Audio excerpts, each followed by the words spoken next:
जी, नमस्कार sir. Primary education के क्षेत्र में हम लोग ज्ञान विज्ञान समिति का एक कार्यक्रम चला था गुजरात फील्ड अपनी 1998 में, और वहां से हम अपनी जीवन यात्रा प्रारंभ किए थे। और मैं बता दूं, जो साक्षरता में उस समय मैं ग्रेजुएशन पार्ट थर्ड का एग्जाम दे रहा था, और ज्ञान विज्ञान समिति का राज्य स्तरीय वर्कशॉप जयमंगला उच्च विद्यालय मंझौल में लगाया गया था।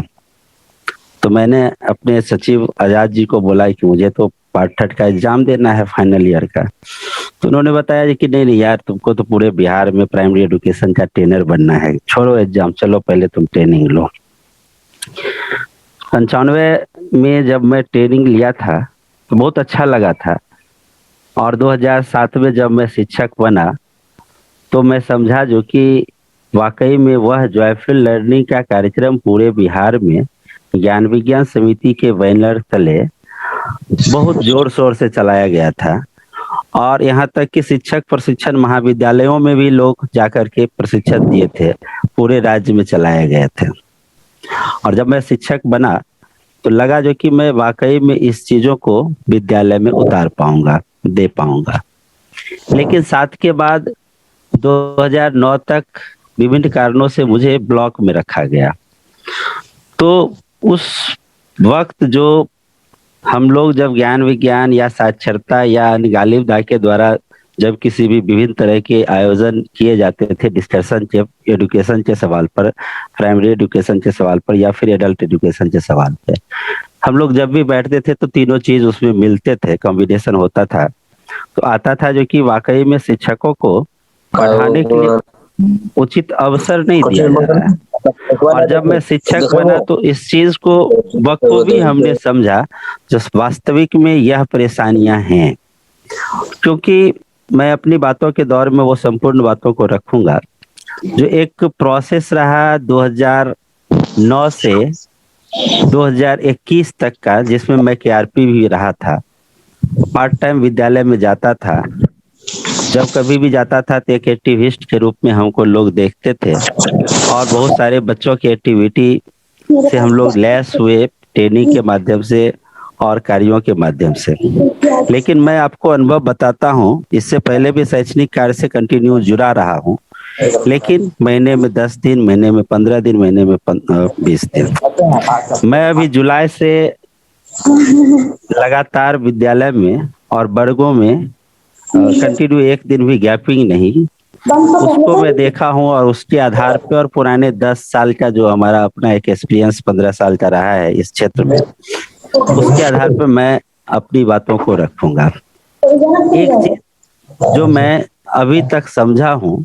जो प्राइमरी एजुकेशन हो या एजुकेशन के बदलाव के लिए जितने भी प्रशिक्षण आयोजित किए गए शिक्षकों का, चाहे वो भर्ती प्रशिक्षण का सवाल हो, 51 दिवसीय प्रशिक्षण का सवाल हो, उजाला का सवाल हो, या फिर अभी दीक्षा कार्यक्रम का सवाल हो, जिन्हें जितने प्रशिक्षणों को आप देखेंगे, मॉडल को जब आप देखेंगे, बहुत ही बेहतर प्रशिक्षण है। लेकिन जब उसे क्लासरूम में उतारने का सवाल है तो वह स्थिति जो है सो थोड़ा सा कमी देखा जाता है। शिक्षक उसको उतार नहीं पाते हैं उन चीजों को। किताब की चर्चा हो चुकी है। और दूसरा प्रॉब्लम हम लोग जो वहाँ पर देखते हैं अपने विद्यालयों में, जो कि जब मैं कोई भी एक्टिविटी करना चाहता हूँ तो बहुत सारे शिक्षकों की भागीदारी तो बेहतर होती ही है, सहयोग भी होता है, लेकिन बहुसंख्यक ऐसे भी शिक्षक होते हैं जो टिप्पणी करने से बाज भी नहीं आते हैं। अगर मैं अपने विद्यालय में विज्ञान, समाज विज्ञान को पढ़ाता हूँ, और एक चीज जो हम लोग अभी तक साक्षरता मूवमेंट या जिस ज्ञान विज्ञान समिति के माध्यम से हम लोग सीखे हैं, जो विज्ञान करने की चीज है, विज्ञान पढ़ने की भी चीज है, याद रखने की भी चीज है, लेकिन विज्ञान वाकई में करने की चीज है, जो कि और आप देखेंगे कक्षा 3 से लेके 8 तक के किसी भी विद्यालय की एक्टिविटी, जो विज्ञान की एक्टिविटी बनाई गई है, वो सारे विज्ञान के सारे तत्व घरेलू तत्व हैं, हमारे घर, हमारे परिवार, परिवेश, हमारे आसपास में वो सारे विज्ञान के चीज हैं। लेकिन होता क्या है जो कि जब हम लोग एक्टिविटी करना चाहते हैं, तो मैं मेरा अनुभव यह है, जो 1 से 5 के जो बच्चे होते हैं, वह एक्टिविटी में ज़्यादा उनकी संलिप्तता बेहतर रहती है। कक्षा 6 से 8 का जो ट्रेडिशन है, वह मेरे इलाके का, हो सकता है कि राज्य के अलग विद्यालयों में क्या स्थिति है वो मैं नहीं बता सकता हूँ। लेकिन मैंने जो अनुभव किया है, जो 6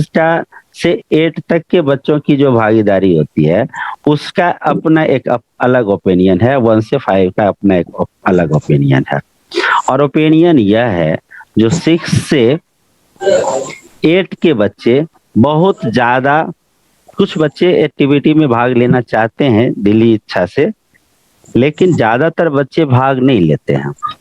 इसलिए उसका एक वजह हम लोग ये समझ रहे हैं, जो ग्रामीण स्तर में माता पिता स्कूली शिक्षा के अलावे बच्चे को प्राइवेट शिक्षा भी, ट्यूशन कोचिंग भी देते हैं। और मैं यह अनुभव किया हूँ, जो बच्चे एक्टिविटी से बेहतर है कि सवाल जवाब पूछना, कॉपी में लिखना, कोई भी प्रश्न है उसको आप लिखा दीजिए, बोर्ड पर लिखा दीजिए, वो बहुत तल्लीनता के साथ लिखेंगे। एक्टिविटी अगर आप करवाइएगा तो वो कहेंगे आपका सर बहुत ज्यादा लेक्चर लगता है। हम लोग इसको इससे जूझते हैं। हम एक क्लास में गए थे, तो सर आपका लेक्चर जो है ना सो बहुत ज्यादा परेशान करता है। अगर हम ज्वलन ताप पढ़ा रहे हैं, उष्मा पढ़ा रहे हैं, और बच्चियों से अगर हम पूछते हैं कि क्या तुम चूल्हा जलाई हो कि नहीं जलाई हो, तो उसको लगता है कि कुछ लेक्चर इसमें है। और मैं उसे अगर समझाना चाहता हूँ, और वो उसकी गलती नहीं है, जो ट्रेडिशन बना हुआ है विद्यालयों में, जो शिक्षक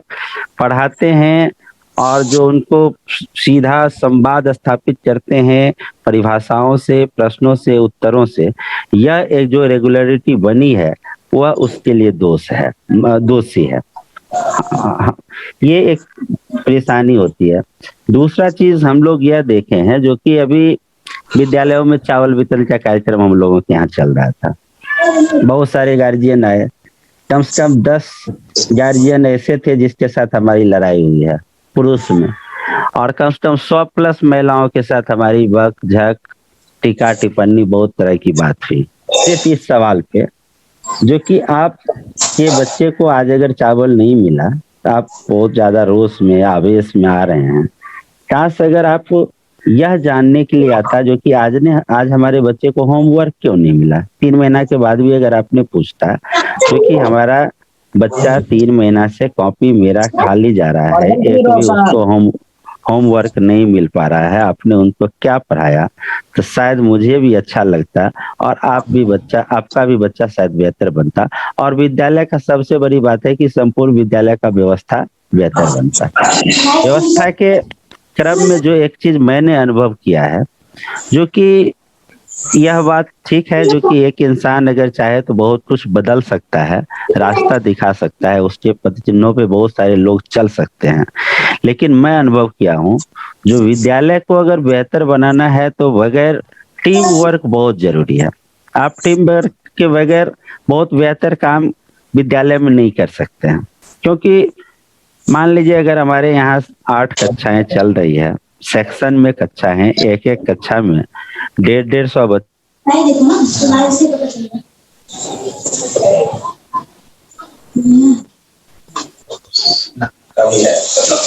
काटना भी नहीं पड़ेगा। हाँ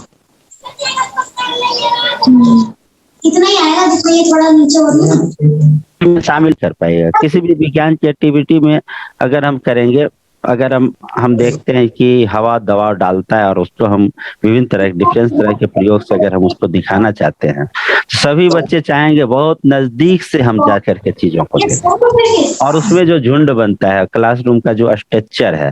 और उससे ज्यादा परेशानी होती है जो कि अगर बगल की कक्षाएं खाली हैं, उसमें शिक्षक नहीं है, वह शिक्षक ब्लॉक में है, या फिर अगर हमारे यहाँ 10 कक्षाएं हैं और शिक्षक की उपस्थिति उस दिन 5 है, और 10 में विद्यार्थी छात्र छात्राओं की संख्या पूरा भरा हुआ है, तो ऐसे स्थिति में गतिविधि का संचालन करने की कठिनाई होती है वो हम लोग देखते हैं, बहुत मुश्किल हो जाता है। आप एक्टिविटी कर लीजिएगा, खेल तो करवा लीजिएगा, लेकिन उससे रिलेटेड संवाद जो हमको स्थापित करना है वह संवाद स्थापित नहीं कर पाएंगे। लेकिन एक चीज है बहुत ही जो संतोषजनक चीज हम लोग देखे हैं, वह संतोषजनक चीज यह देखे हैं, जो अगर हम एक एक्टिविटी बेहतर एक्टिविटी देते हैं बच्चों के साथ, बहुत संवेदनाओं के साथ उसके साथ हम चर्चा करते हैं, बात करते हैं, शिक्षण कार्य करते हैं, तो उनकी आंखों में जरूर स्नेह और प्यार दिखता है। बहुत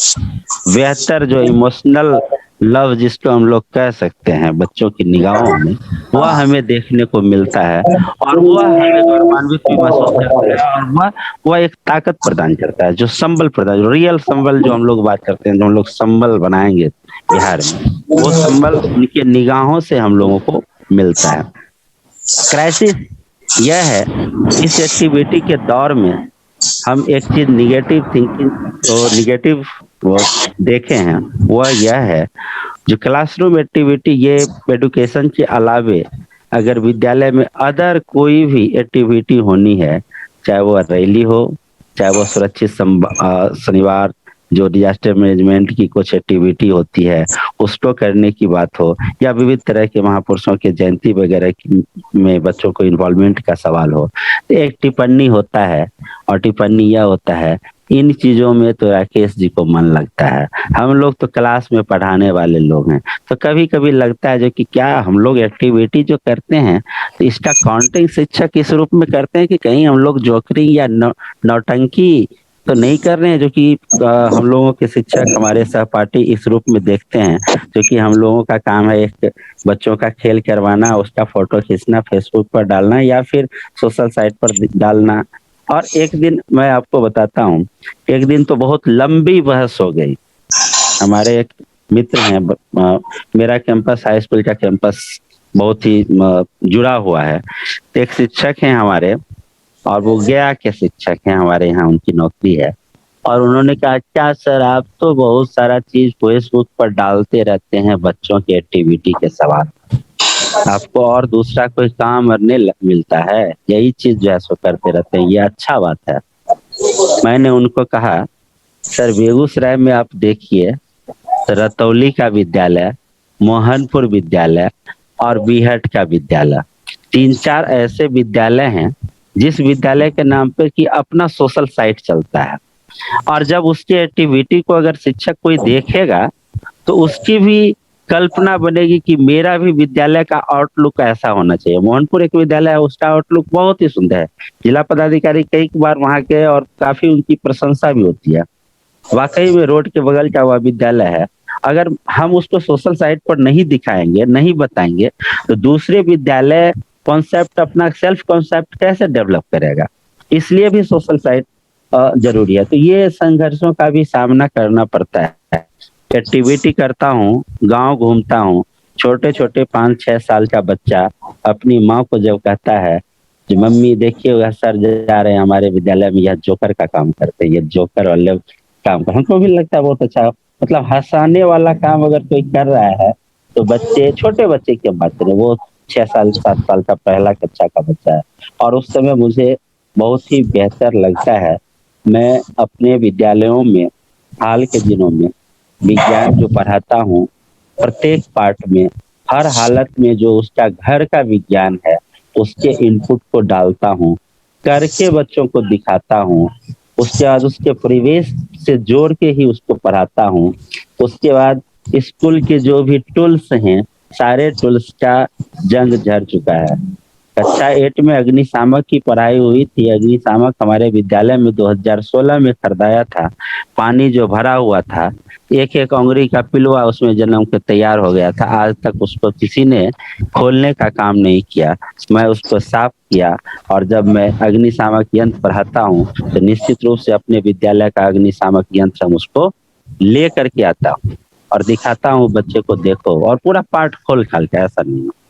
शिक्षकों को कुछ लगता है क्योंकि भले यह रखा हुआ है, इतना भारी सामान उठाएगा, गिर जाएगा, बच्चे को चोट लगेगा, कौन काम आप करवा रहे हैं, भले यह हुक में फंसा हुआ है, किसी का बात नहीं मानता हूँ, लेकिन मैं उसको पढ़ाता हूँ। तो जितने भी स्कूल के टूल्स हैं और गीतों का सृजन, खेलों का सृजन, इस बहाने कई तरह के अपना सेल्फ, बच्चों का गीत, बच्चों का खेल का सृजन भी कर पाया हूँ। और खास करके पाठ आधारित जब भी कोई पाठ होता है, चाहे वो हमारे पोषक तत्व के सवाल पर हो, जो आज से हम लोग 10 साल 20 साल पहले गाते थे, जो हरी हरी सब्जी सबको खिलाओ, बीमारियों से सबको बचाओ। 1998-99 में सब हम लोग कुपोषण अभियान जो गया में एक वर्कशॉप चला था एड इंडिया के माध्यम से, जो दुराजी टाटा ट्रस्ट के माध्यम से और एड इंडिया दोनों मिलके एक कार्यक्रम चलाई थी कुपोषण पे। उस समय हम लोग इस गीत को गाते थे, अभी से 20 साल पहले। आज जब मैं अपने कक्षा में जाता हूँ और पोषण बच्चे को पढ़ाता हूँ, पोषक तत्व पढ़ाता हूँ, विभिन्न तरह के खाद्य पदार्थ पढ़ाता हूँ, तो वह गीत वाकई मुझे उन जवानों की भी याद दिलाती है और लगता है कि वाकई में जितने टुकड़ों में हमने प्रशिक्षण लिया था, चाहे वह जॉयफुल का लर्निंग का प्रशिक्षण हो, चाहे वो महिलाओं के विज्ञान का प्रशिक्षण हो, या फिर अंधविश्वास विरोधी एक्टिविटी के माध्यम से जितने प्रशिक्षण प्राप्त किए गए थे, या फिर हेल्थ ओरिएंटेशन के दौर में हेल्थ प्रोग्राम में जितने भी प्रशिक्षण आयोजित किए गए थे वो, और या फिर लिटरेसी मूवमेंट हो, अक्षरांचल की योजनाओं में जितने भी तरह के प्रशिक्षण दिए गए थे, लगता है जो कि एक समृद्ध एक्टिविटी के लिए बहुत हमें सहायता प्रदान कर रहा है और आगे भी करता रहेगा। चूंकि हमारी निरंतरता अभी 3 महीने से बनी है। इससे पहले 5 दिन 10 दिन महीना में हम लोग कक्षा चलाते थे, 10 दिन से ज्यादा कभी नहीं चला पाया 10 साल के क्रम में। और हमारी अब इच्छा है, कुछ समस्याएं भी हैं, जो सबसे बड़ी समस्या जो अभी हम काउंट किया हूँ, जो कि शिक्षक जो 30:1 की जो अवधारणाएं बनती है, या फिर 40 को बिहार में कक्षा गया, हम अभी 40 अवेलेबल करेंगे। जो वाकई में हमें अगर शिक्षा व्यवस्था बेहतर करना है तो निश्चित रूप से शिक्षक और छात्रों के अनुपात को रियल वास्तविक में आपको वह उपस्थित करना ही पड़ेगा, क्योंकि भीड़ और हुजूम में आप जैसे उपदेश तो बांट सकते हैं, ये उपदेश दिया जा सकता है, उसको हम लोग डंडे के सहारे पे दे सकते हैं, लेकिन जो बच्चों की सहभागिता, रियल सहभागिता होगी एक्टिविटी के क्षेत्र में या फिर एजुकेशन के क्षेत्र में, वह आप प्रदान नहीं कर सकते हैं 100 बच्चों की भीड़ 90 बच्चों की भीड़ में। उसके लिए जो किसी ने भी शिक्षा अधिकार अधिनियम में या फिर शिक्षा नीति में किसी ने भी जिनकी भी परिकल्पना रही होगी जी कि 30:1 होना चाहिए, वह वास्तविकता है और इसे देश की शिक्षा व्यवस्था में इसको लागू होना चाहिए, या फिर बिहार की शिक्षा व्यवस्था में लागू होना चाहिए। इससे तो हम बहुत ज्यादा पीड़ित हैं। हमारी पीड़ाओं को समझने के लिए अगर आप हमारे विद्यालय में कोई भी साथी आए तो समझ सकते हैं, क्योंकि जब मैं जाता हूँ वर्ग कक्ष में तो 90 बच्ची हैं 7th क्लास में हमारे यहाँ, वो प्रेजेंटेशन उसके रेगुलर प्रेजेंटेशन 150 बच्चियों का एडमिशन है, 120 बच्चियां आती है, 40 बच्ची को बैठने का व्यवस्था बेंच पर है, 15 से 20 बच्चियां दरी पर बैठती है, रेस्ट बच्चियां बरंडे पे खड़ा रहती है, या तो कुछ बच्चियां हाजिरी बना के चल जाती है। वह पढ़ना चाहती है, हम भी पढ़ाना चाहते हैं, लेकिन ऐसी बैठने का एक वर्ग का व्यवस्था नहीं है कि हम उसको बैठा सकें। अब अगर हम उसे 2 वर्गों में बैठाना चाहेंगे, और हमारे यहाँ 8 क्लास हैं, सेक्शन की संख्या 13 है, टोटल शिक्षक हमारे यहाँ 14 हैं, और यहाँ पर 3 शिक्षक हमारे रेगुलर ब्लॉक में प्रतिनियुक्त हैं किसी न किसी काम में, तो हम चाह कर भी उसे 12-14 सेक्शन में बांट कर नहीं पढ़ा सकते। ये कक्षाएं हैं, वर्ग कक्ष हैं, सब शिक्षा अभियान ने वर्ग कक्ष सबको उपलब्ध करवा दिया, लेकिन शिक्षकों को जो उपस्थिति है वह नहीं हो पाती है। जब कभी भी स्टेट से डंडा चलता है जो है यह शिक्षा अधिकार अधिनियम में अब कोई भी शिक्षक प्रतिनियुक्त नहीं रहेंगे, कहीं नहीं प्रतिनियुक्त रहेंगे, खोजा जाता है, जिला से पत्र निकलता है, बाकायदे जितने भी लोग जहां प्रतिनियुक्त रहते हैं उनकी प्रतिनियुक्ति समाप्त कर दी जाती है। उस पत्र के आलोक में जिला शिक्षा पदाधिकारी को कह दिया जाता है जो कि अब कहीं पे कोई भी साथी प्रतिनियुक्त नहीं है, और 1 सप्ताह के बाद फिर एक नया पत्र जारी होता है, जो जहां साथी थे वह पुनर्मुस्को बाबा की जो किदवंतियां हैं वो आपको देखने को मिलेगा हमारे यहाँ। राज्य में दूसरे जगह का क्या हो रहा है नहीं हो रहा है उसको मैं नहीं जानता हूँ, मैं नहीं देखता हूँ। मैं अपने यहाँ देखता हूँ जो जब कभी भी शक्ति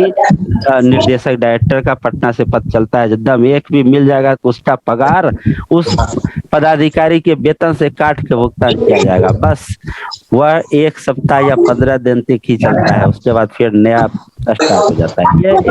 परेशानियां हैं जिस परेशानी को हम लोग झेल रहे हैं, देख रहे हैं। और दूसरा चीज जो हम लोग यह समझते हैं अभी नई शिक्षा नीति या फिर जितने भी प्रशिक्षण होते हैं, अभी नई शिक्षा नीति 2020 पे प्रशिक्षण चल रहे हैं, दीक्षा का प्रशिक्षण चल रहे हैं, लेकिन उस प्रशिक्षण का जो फीडबैक होना चाहिए, उस प्रशिक्षण के बाद जो एक्टिविटी होना चाहिए उसका अनुसरण बहुत कमजोर है। कहीं भी कोई भी शिक्षक के, हमने आज तक जब भी विद्यालय में रहा है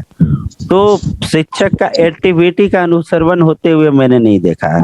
मैंने देखा है 2 चीज, शिक्षक के उपस्थिति का अनुसरण, हमने देखा है कि खिचड़ी कितने बच्चे को खाया, उसका क्वालिटी क्या था, वह शिक्षक गुणवत्तापूर्ण है या नहीं, ये खिचड़ी का गुणवत्तापूर्ण है या नहीं है, इसके अलावा मैंने किसी का अनुसरण होते हुए नहीं देखा है। मैंने यह नहीं देखा है 1 साल में अगर किसी कक्षा का 12 पाठ है तो विषय वाइज सभी शिक्षकों ने 12 लेसन में से कितने लेसनों को पूरा कर दिया, समाप्त कर दिया। यह मैंने अपने प्रधान से भी पूछते हुए नहीं देखा, हम अपने बीओ सीआरसी बीआरपी से भी पूछते हुए नहीं देखा। और राज्य स्तर पे आप कोई भी ऐसा फॉर्मेट नहीं देखिएगा,